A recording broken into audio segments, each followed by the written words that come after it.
I am staying out of the other Senate race. Actually, there are 13 Republicans that have all filed for the open seat. This is Senator Jim Inhofe that is retiring a few years early, and so it's caused a special at the same time my election is also happening. But 13 good folks in the state have all jumped in and have filed for that seat, and that'll come up in right at 8 weeks. And so we'll find out who will get a chance to be able to serve next to. But there's a whole bunch of good folks there.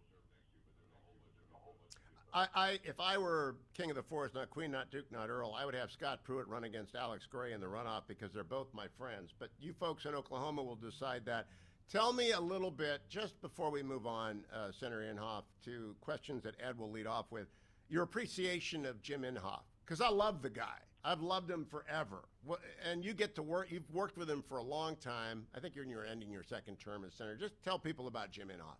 Yeah, Jim Inhofe's been in the Senate since 1995. He came in and jumped on the Armed Services Committee and has worked incredibly hard on our national defense for all of these years. He's a long-time serving senator, and he's not just been valuable to Oklahoma. He's been really valuable to the nation in the work that he continues to do. So he's focused on two areas his whole time that he served. One is on transportation infrastructure areas, and the other one is on national defense, and the whole country has benefited from him digging in on those two areas for a very long time. So he'll be very missed in the Senate, and Oklahomans are stepping up, and they're going to try to pick who fills in that spot next. All of us realize that we're not irreplaceable. Every single person, there's someone behind us that's ready to be able to take that spot. And just like there was somebody before me, there'll be somebody after me. Same thing with Jim Inhofe. It's a great thing about our republic. There's always more leaders that are stepping up to be able to help lead the nation.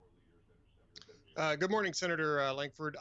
Just want to say really briefly that Senator Jim Inhofe has invited me to his office on several occasions. He's one of the true grand gentlemen of the upper chamber, and he will definitely be missed. As you say, nobody's indispensable, and there'll be fine people to succeed him there, but nobody's going to be Senator Inhofe, and I certainly appreciated his service as well. I want to focus on inflation here, because I think that we've talked a lot about energy today, and energy is a major component of inflation, but there doesn't seem to be any action coming on energy.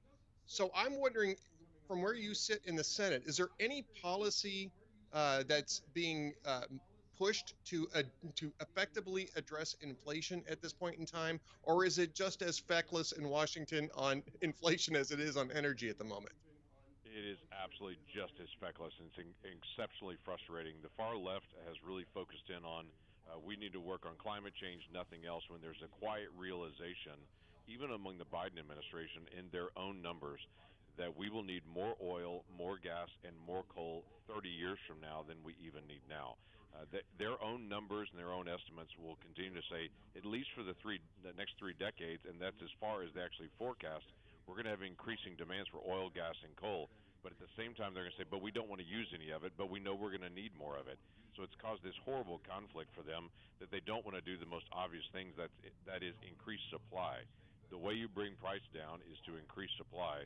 So they fight against pipelines, they fight against export terminals, while Europe is saying we want to get off Russian gas and Russian oil. We have the solution to that we can help advance that supply here, as well as multiple other countries can be able to help Europe with that. But currently, this administration is not helping Europe when they're asking for the help, and not helping the American consumer. Instead, they're focused on things like, well, let's just do more ethanol, and if we do more ethanol, that'll bring down the price. The problem with that is when you burn more corn for fuel, that means it's also more expensive to be able to feed livestock, which drives the price of meat up across the country.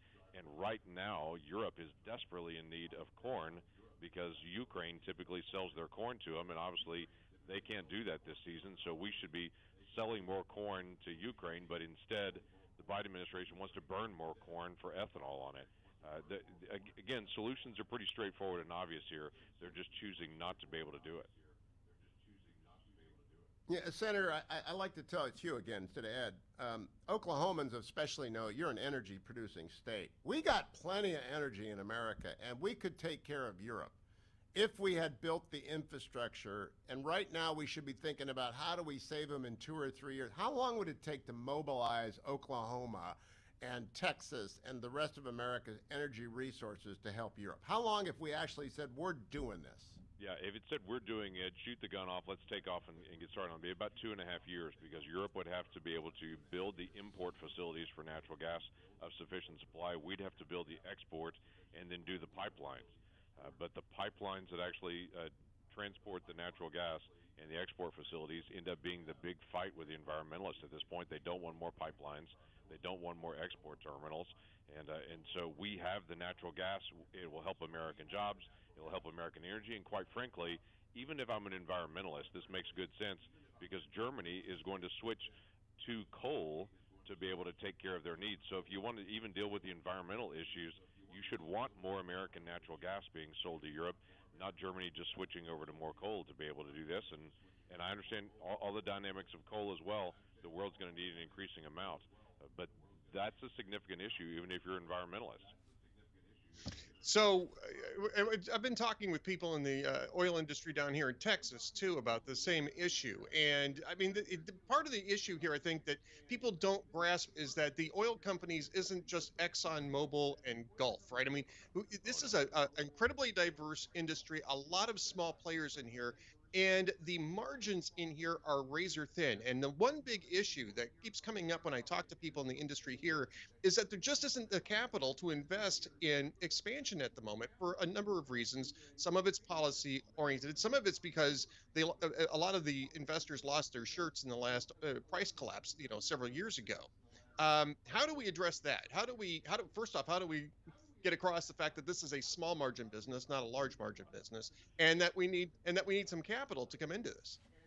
I have to tell you, lots of folks look at oil and gas the same way you do. Like that, those are all rich fat cats and giant companies. When you actually meet people that work in oil and gas, especially in the service industry portion of it, those are truck drivers. These are oil field workers. These are guys doing pipe and welding. These are roughnecks. These are family folks in small businesses that have a few trucks that actually take care of actually working over rigs and such. This is not some giant group of corporate folks on it. There are corporate folks that do work in oil and gas, but the vast majority of them are folks that are working in the field and just family folks scattered all over the country. And so people have got to stop actually looking at oil and gas as some big corporate giant folks on it when it's actually just working folks all over the country that make a really good living from this. Second part about this is if we're going to do more oil and gas production, then let's do more oil and gas production and make it consistent. If we know we've got a consistent person we're going to sell to on the other side of the ocean, that actually does provide for more capital. More people are willing to be able to take the risk, to be able to put capital at risk if they know they've got a buyer on the other side of the ocean. And so getting contracts in place, getting consistent buyers does make a big difference and opens up more opportunities for more capital. Senator Lankford, let's close by talking to you about the Senate Committee on Finance, of which you are a member and soon to be, I hope, the ranking member. I'm not sure who will be the ranking member when we take the Senate back. By we, I mean Republicans. But between now and the election, is there going to be a tax bill? One of the great people who sponsor this program, the Job Creators Network, they're out there trying to stop another reconciliation bill. What do you think? Is there going to be another reconciliation effort, or is there going to be anything coming through finance? What's going to happen? I don't actually think there's going to be a big reconciliation bill come through. The Democrats are really struggling to be able to put all of their, as we say, all the frogs in the wheelbarrow to try to get them all moving.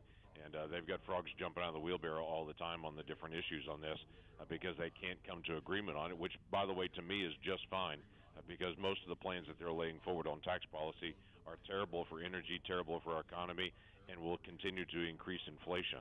And so at this point, it's a do no harm type mindset to say, let's get through the next several months. I really believe Republicans are going to win in big numbers in the House and the Senate in November. That'll put a halt to this because all tax bills have to originate in the House of Representatives.